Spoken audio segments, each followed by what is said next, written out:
The Kethavar had been studying primitive civilizations for 3,000 standard cycles, which gave researcher Zixthala the unshakable confidence of someone who had seen every variety of backwater stupidity the universe could produce.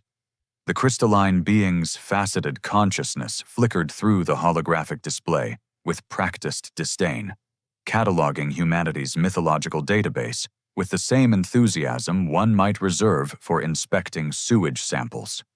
"Another dragon variant," Zixthala announced to the research station, its voice resonating through multiple harmonic frequencies. "This one breathes fire and hoards precious metals. How delightfully redundant."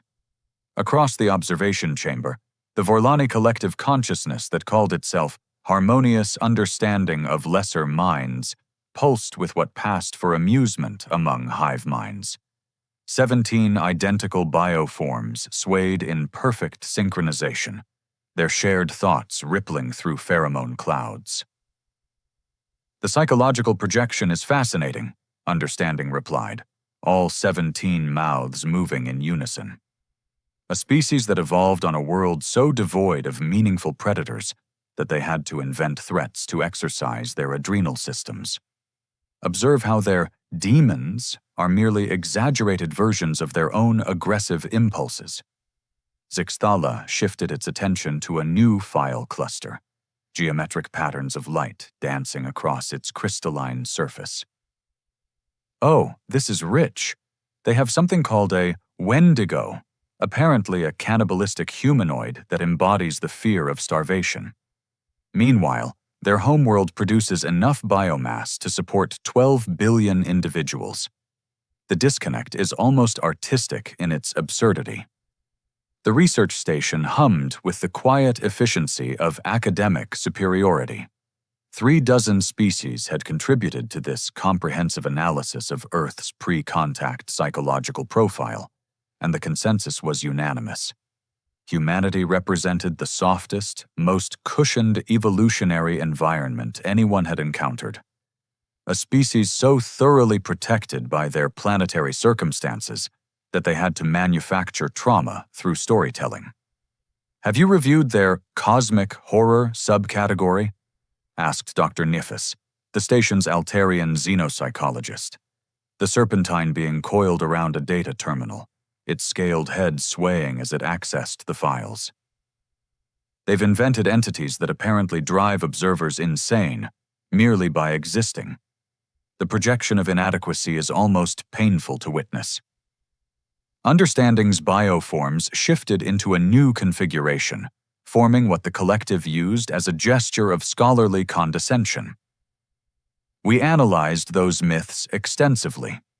The great old ones, the things man was not meant to know. Classic psychological defense mechanisms for a species that never encountered genuine cosmic-scale threats. Their minds created elaborate fantasies about incomprehensible dangers to justify their evolutionary anxiety." Responses. "The technical specifications are remarkably detailed, though," Zixthala admitted, highlighting a cross-section of tentacled geometries. "This Cthulhu entity includes precise mathematical relationships for reality distortion fields, complete with dimensional folding equations that actually work. Quite sophisticated for a primitive fear response." "Compensation behavior," Dr. Nefis observed, accessing another file cluster. "Notice how their mythological threats always have specific weaknesses, ritual countermeasures, or brave heroes who can defeat them. Classic wish-fulfillment fantasies. They imagine terrible dangers, then immediately imagine ways to overcome them. It's almost childlike in its optimism." The research station's central AI chimed with an update notification. New data had arrived from the Cultural Assessment Division, and the preliminary contact recommendations were ready for review. "Let me guess," Zixthala said, not bothering to check the files. "Auxiliary support roles? Light manufacturing? Perhaps waste management for the civilized worlds?" "Transportation services," Understanding corrected. 17 voices speaking in perfect harmony. "The recommendation is for humans to serve as cargo haulers and passenger transport between low-risk systems. Their psychological need to create imaginary adventures makes them suitable for the tedium of long-distance shipping. Dr. Nefis uncoiled slightly, a gesture indicating mild interest. There is one peculiarity in their mythological database that doesn't fit the standard pattern. They have extensive documentation about entities that aren't defeated by heroes. Oh. Threats that require ongoing management rather than resolution. Their vampire legends, for instance, describe creatures that can be controlled but never truly eliminated. Same with their demon hierarchies, complex bureaucratic systems for containing and redirecting supernatural threats rather than destroying them. Zixthala's harmonic frequencies shifted to a more analytical tone. Interesting. That suggests a more sophisticated understanding of persistent threats than we initially calculated. Perhaps they're suitable for long-term monitoring roles as well as transportation. The pattern appears throughout their database, Dr. Nefis continued, scales reflecting the holographic data streams. Ghosts that must be appeased rather than banished, curses that require generational management, elder gods that sleep rather than die. It's almost as if they've developed cultural frameworks for... The Serpentine researchers' words trailed off as new data cascaded across the displays. Incident reports from the outer sectors, flagged for immediate attention by the Galactic Enforcement Division. Quarantine protocols activated around 3 separate star systems. Emergency response teams requesting assistance with unspecified xenological threats. Understanding's bioforms went rigid. 17 identical faces, turning toward the incoming data streams. These incident reports are marked with threat classifications we haven't seen before. Level Omega containment failures. Level Omega? Zixthala's crystalline form brightened with alarm. Those classification levels don't exist in our database. What kind of threat requires... The research station's communication array crackled with an incoming priority message. The voice that emerged belonged to a human, which was odd since humans weren't supposed to have ships in that sector of space. Enforcement Station Gamma 7. This is Captain Rodriguez with Terran Pest Control Division. We're showing 3 active contracts in your vicinity. Advise your patrols to maintain minimum safe distance of 50,000 kilometers from the affected systems. We'll have this cleaned up in approximately 72 standard hours.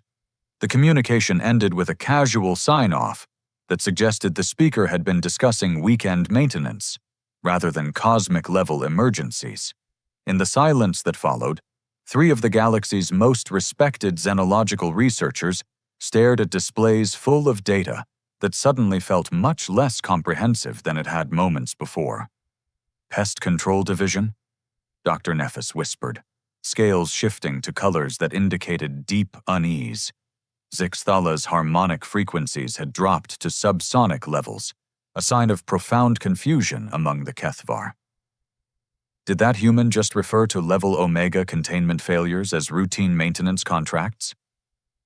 Understanding's 17 bioforms swayed in agitation, their perfect synchronization flickering with uncertainty.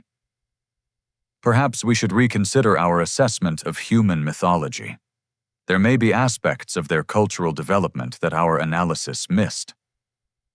Outside the research station's viewports, 3 star systems pulsed with the kind of energies that made veteran xenobiologists reach for emergency evacuation protocols. And somewhere in that chaos, human ships were conducting what they apparently considered pest control operations.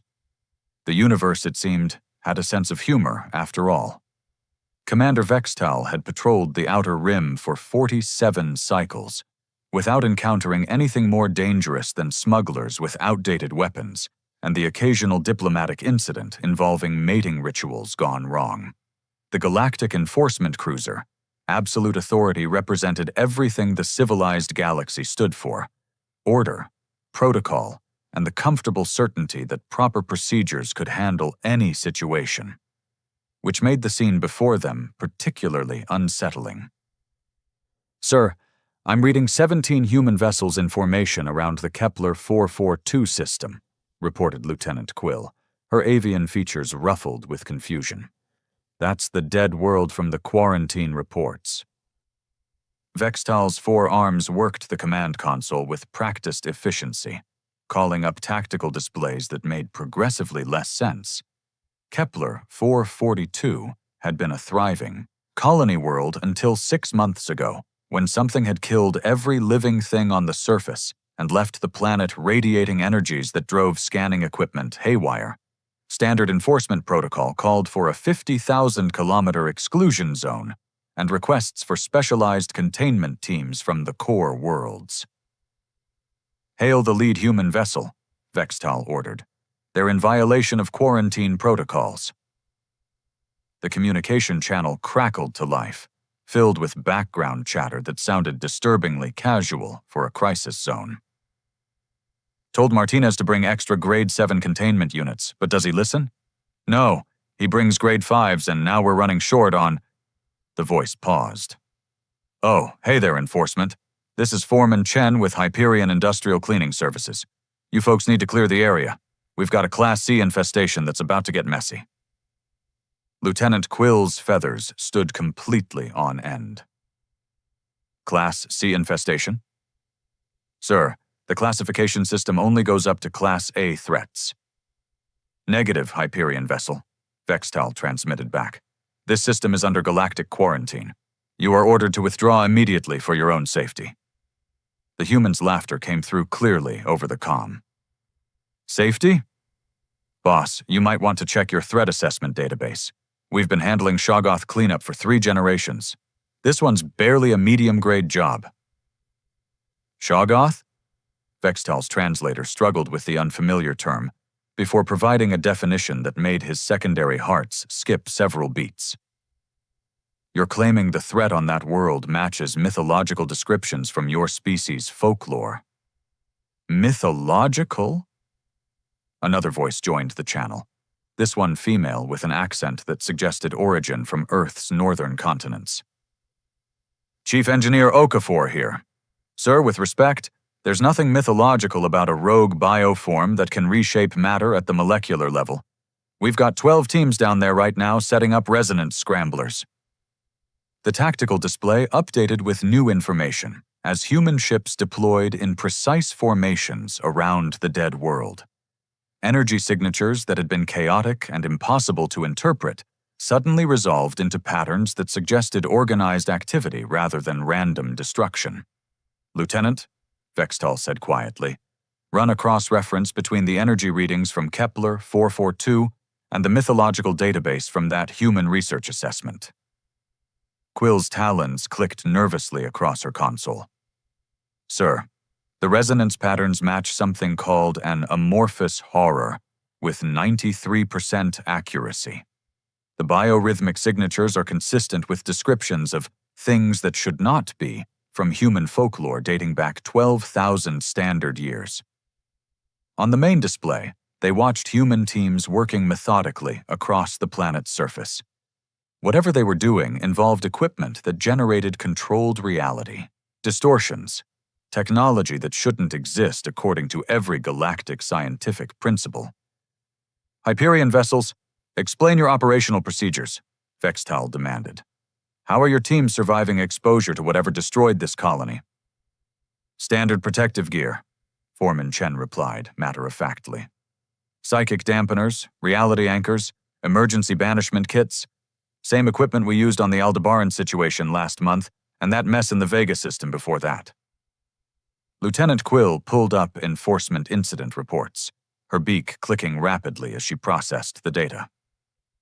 "Sir, there have been 14 quarantine events in the past 8 months. In every case, human vessels appeared shortly after the initial threat assessment, and the situations resolved within a week." "Resolved how?" "The files are classified above our clearance level, but—" Quill's feathers flattened against her skull. "The incident reports are all signed off by the same department, Terran Pest Control Division." The communication channel buzzed with activity as the human teams coordinated their efforts. technical jargon flowed freely. Terms like dimensional stabilizers and eldritch containment fields, discussed with the same casual professionalism that sanitation workers might use to describe waste management procedures. Got a breakthrough on the northwest quadrant. Looks like the spawn cluster extends deeper than initial surveys indicated. We're going to need the heavy resonance equipment. Copy that. Team 7, prep the sonic disruption array, and somebody tell Rookie Johnson to stop trying to make eye contact with the peripheral manifestations. We've been over this in training. Vextal found himself accessing files he'd never needed before. Historical records of species that had simply vanished from the galaxy, leaving behind only empty worlds and energy signatures that defied analysis. Worlds that had been quietly reclassified as resolved in recent decades. Hyperion Control, he transmitted, his voice carefully neutral. How many similar operations has your organization conducted? This fiscal year? Chen here. Let me check. We're at about 430 successful containments, with another 67 cases transferred to our long-term management division. Pretty standard numbers for this sector. 430. Lieutenant Quill was accessing galactic threat databases with increasing urgency, cross-referencing incident reports with human shipping manifests and corporate registration data. The pattern that emerged suggested an industry that had been operating quietly in the background of galactic civilization for decades. "Sir," Quill whispered, "humans have been handling cosmic-level threats as commercial contracts. There are entire sectors of space that are only habitable because of ongoing human pest control operations." On the tactical display, the chaos around Kepler 442 was steadily resolving into organized patterns. Human teams worked with the efficiency of professionals who had done this countless times before, deploying technologies that turned reality-warping horrors into manageable industrial problems. "Enforcement vessel," Foreman Chen's voice crackled through the comm one final time. "You might want to update your database. Turns out there's a whole category of threats your classification system missed. Lucky for you, we've got it covered." The communication ended, leaving Commander Vextal staring at displays full of data that suggested the galaxy's understanding of cosmic threats was not just incomplete, but fundamentally wrong. Outside the viewport, human ships continued their methodical work, treating entities that could end civilizations like any other occupational hazard. The emergency session of the Galactic Threat Assessment Bureau had been called at 0347 Standard Galactic Time, which meant that Director Caney's morning stimulants hadn't kicked in yet. This was unfortunate, because the holographic conference table was currently surrounded by the galaxy's most paranoid intelligence analysts, and they were all talking at once. 17 separate incidents of impossible threat neutralization, energy signatures that match no known physics, humans responding to alerts before we even issue them. "Quiet!" Caney's voice carried the authority of someone who had spent 50 years turning chaos into comprehensible reports for beings who preferred their universe to make sense. The babble ceased immediately. "Agent Thross, you called this meeting. Explain why I'm not in my office drinking coffee and pretending that space remains a predictable place." Agent Thross was a Zephyrian, which meant he communicated through shifting patterns of bioluminescent spots across his translucent skin. Currently, those patterns suggested extreme agitation mixed with professional bewilderment. "Director, we've been tracking anomalies in threat response patterns across 47 sectors. Every time we detect a potential civilization-ending event, human ships arrive on scene before our own assessment teams." "Human ships," repeated Agent Villara, her cybernetic implants clicking as she processed data streams. "From a species we classified as transportation specialists 6 months ago." Caney activated the central holographic display, which immediately filled with incident reports that painted a picture of systematic impossibility. "Show me." The first file materialized, a dying binary star system where reality had begun folding in on itself, creating recursive temporal loops that trapped entire worlds in causal paradoxes. Standard galactic response time, 14 days to assemble a research team. Human response time, 6 hours, followed by successful stabilization using equipment that generated controlled temporal anomalies. The physics don't work. Agent Thross's bioluminescent display pulsed with frustrated colors. They're using technology that creates localized violations of causality to fix causality violations. It's like using fire to put out fire. The second file showed surveillance footage from the Perseus arm. Something had emerged from a collapsed hyperdimension and begun converting matter into geometries that existed in 17 different spatial orientations simultaneously. The visual distortions alone had driven 3 survey teams insane. Human response involved teams wearing modified sensory equipment, casually discussing non-Euclidean standard procedures while they herded impossible angles back into their native dimension. Notice the terminology. Agent Velara highlighted portions of the intercepted communications. They don't call them unknowable cosmic horrors. They call them Type 7 geometrical hazards, and reference standard operating procedures that apparently everyone on their teams has memorized. Caney rubbed his temples, feeling the onset of the kind of headache that came from trying to reconcile bureaucratic reality with actual reality.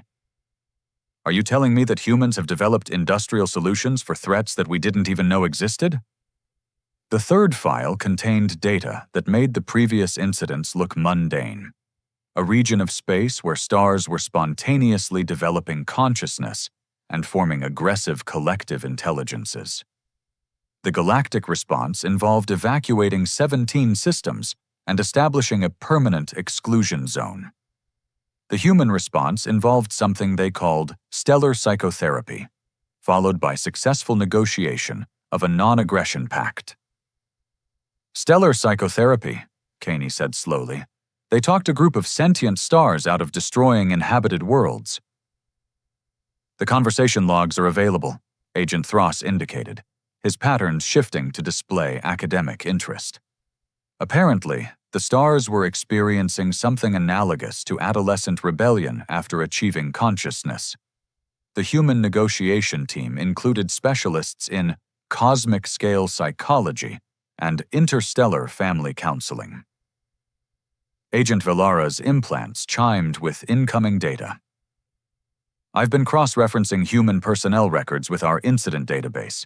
The teams responding to these events aren't military or research divisions. They're civilian contractors from something called the Existential Hazard Management Institute. Civilian contractors, Caney repeated, handling threats that could sterilize galaxies. Director? Agent Thross's bioluminescence shifted to urgent warning patterns. There's something else. I've been analyzing the frequency of these incidents over time. Cosmic-level threats have been occurring at a steady rate for millennia, but our detection rate only started climbing 18 months ago. The implications hung in the air like toxic gas. Agent Velara was the first to voice what they were all thinking. The threats aren't new. Our ability to detect them is new because humans stopped handling them, quietly, Caney finished. They used to resolve these situations before we even knew they existed.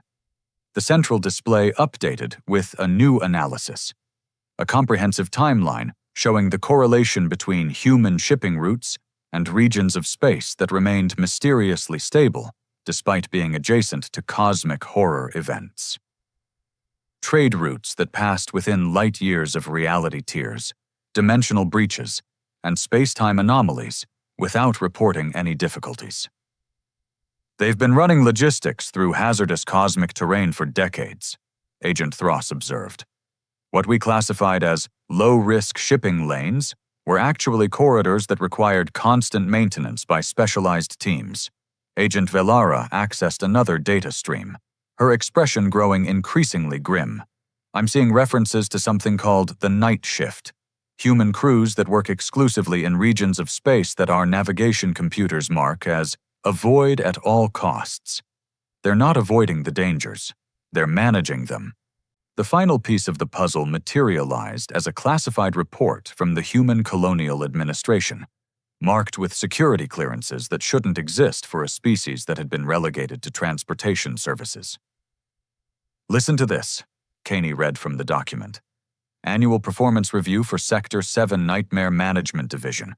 Successfully maintained reality stability in 1,247 systems, prevented 89 apocalyptic entity breaches, and negotiated peaceful relocations for 34 cosmic horrors seeking new dimensional territories. Total budget expenditure, within normal parameters for routine maintenance operations. Routine maintenance operations, Agent Villara whispered. They're treating the prevention of universal extinction events as routine maintenance. The conference room fell silent except for the soft hum of processing systems trying to recalculate threat assessments based on this new understanding. Somewhere in the galactic database, algorithms were quietly reclassifying humanity from auxiliary support species to something that didn't have a proper designation yet. Director, Agent Thross's patterns had shifted to colors indicating deep philosophical uncertainty. If humans have been preventing cosmic-level disasters as standard practice, what does that make the rest of us? Caney looked at the data streams flowing across his displays, incident reports that painted a picture of a universe far more dangerous than anyone had imagined, kept stable by a species that everyone had dismissed as harmlessly primitive. Protected, he said finally. It makes us protected. The emergency klaxons throughout Galactic Central Command had been wailing for 18 minutes, which was 17 minutes longer than any crisis in recorded history had lasted before someone found a solution. High Chancellor Mordath stood before the tactical displays, watching civilized space tear itself apart in real time, and wondered if this was how empires always ended. Not with conquest, but with the discovery that their entire existence had been built on a foundation they never understood.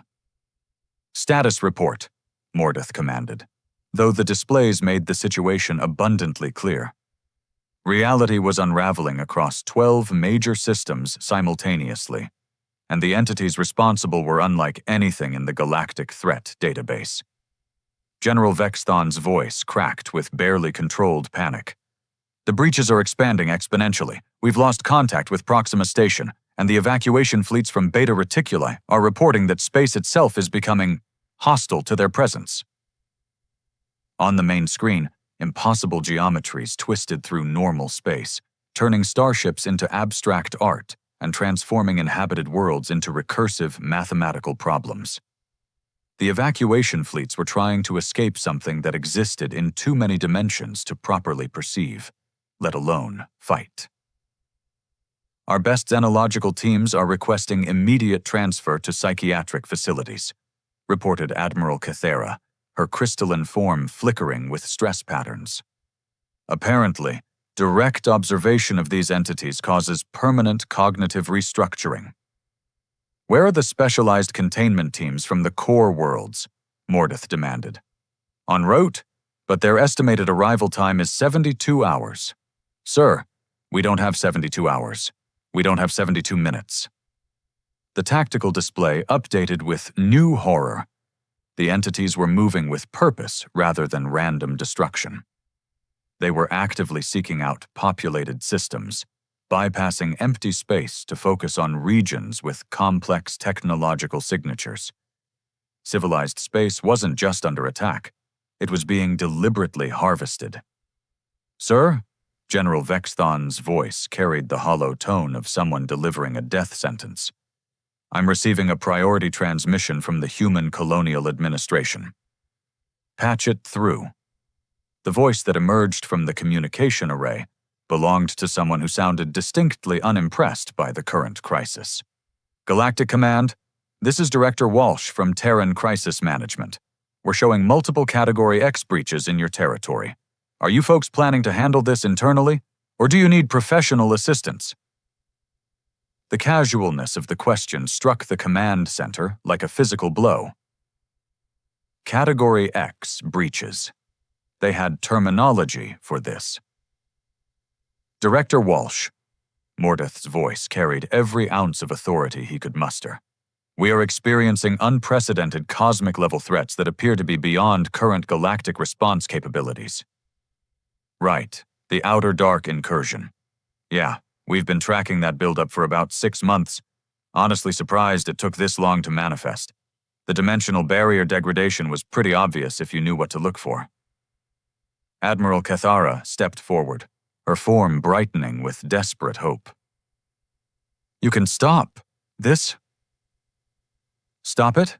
Ma'am, this is what we do. The real question is whether you want the economy package or the full restoration service. General Vex Thon leaned over his communication console. Explain the difference. Economy package. We push the entities back to their native dimension and reinforce the barriers. Problem solved for the next century or so, minimal collateral damage. Full restoration involves tracking down whatever weakened the dimensional integrity in the first place and implementing permanent preventive measures. On the tactical display, entire star systems were winking out of normal space-time as the incursion accelerated. Mordeth found himself asking a question he never imagined would be necessary. How quickly can you begin operations? We've got 3 heavy containment fleets in your vicinity already. Just waiting for authorization to begin active suppression. Should have the immediate crisis stabilized within about 4 hours, assuming standard resistance patterns. 3 fleets? Admiral Cathara's crystalline form pulsed with confusion. Our sensors show no human vessels in this sector. That's because they're operating in folded space, Director Walsh explained with the patience of someone talking to a child. Hard to detect reality stabilization equipment when it exists in 17 dimensions simultaneously. Professional necessity when you're dealing with entities that can perceive normal space-time. The communication crackled with background chatter as human teams coordinated their response. Terms like existential anchor points and causal loop stabilizers flowed freely, discussed with the same matter-of-fact professionalism that logistics coordinators might use to plan shipping schedules. Director Walsh, Mordeth said carefully, how long has humanity been managing these types of threats? Officially, about 12,000 years, give or take. Unofficially, probably since we developed tool use. Hard to build a civilization when reality keeps trying to eat you, so we got good at making it stop. The tactical display suddenly shifted as new contacts appeared throughout the affected systems. Human vessels materialized from folded space, deploying in formations that suggested they had been preparing for this specific scenario. The chaos of the incursion began to resolve into organized patterns as specialized equipment created zones of stable reality. The dimensional breaches are contracting, General Vex Thon reported, his voice filled with wonder. Whatever they're doing, it's working. Standard procedure. Director Walsh's voice carried the satisfaction of a job well done. The tricky part isn't pushing the Outer Dark entities back. It's making sure they don't get cranky about it and try to return next week. We'll need to implement some long-term monitoring stations in the affected regions. Mordeth watched as human teams worked with impossible efficiency, turning universal extinction into an administrative problem. Director Walsh, why didn't humanity inform the Galactic Council about the existence of these threats? The pause that followed suggested the question had genuinely confused the human administrator. Sir, with respect, we assumed you knew. Every inhabited world deals with reality breaches eventually. We just figured you were handling yours quietly, like everyone else. Everyone else? Sure. The Andromedans have their Void Shepherds. The Magellanics run those stellar consciousness management programs. The local group collective maintains their entropy regulation systems. Wait. Another pause, this one distinctly more concerned. Are you telling me that you folks don't have cosmic horror management systems? The command center fell silent except for the soft hum of displays showing human teams successfully containing entities that had been tearing reality apart minutes before. "Director Walsh," Admiral Cathara said slowly, "what did you think the galactic civilization was?" "A safe zone," came the immediate reply. "You know, the nice, quiet neighborhood where civilized folks can live without having to worry about their local space-time getting eaten by interdimensional parasites. We've been maintaining the buffer zones around your territory for decades." The final piece fell into place with the weight of revelation. The galaxy's most advanced civilizations existed in a pocket of artificially maintained stability, protected by beings they had dismissed as primitive transporters. Every thriving world, every great achievement of science and culture, every monument to galactic civilization. All of it made possible by humans treating cosmic horrors like routine maintenance problems. "Sir," General Vexthon's voice was barely a whisper. "The threat assessment reports we've been receiving. They're not intelligence briefings." "No," Mordeth realized, understanding flooding through him. "They're invoices." Director Walsh's voice crackled through the communication array one final time, carrying the cheerful professionalism of someone wrapping up another successful workday. "Galactic Command, this is crisis management. Area is secure, entities have been relocated to appropriate dimensional territories, and reality stability is back within normal parameters. We'll forward the service report to your accounting department. Oh, and you might want to update your threat assessment protocols. Apparently there's a whole category of cosmic dangers your databases are missing." The transmission ended, leaving the command center in contemplative silence. Outside the viewports, stars that had been twisted into impossible configurations were quietly resuming their normal behavior, and space itself was remembering how to exist in only 3 dimensions. Mordeth looked at his officers, representatives of the galaxy's most sophisticated civilizations, and saw the same dawning comprehension in every face. They had spent millennia measuring strength by technological advancement and territorial control, never realizing that true strength was measured by the ability to make the universe safe for everyone else. Humanity had never been weak. They had simply been so effective at their job that everyone else forgot how dangerous the universe actually was. And that, Mordeth reflected as he watched human ships fade back into folded space, was probably the most human thing of all, solving everyone's problems so efficiently that no one realized there had been problems to begin with.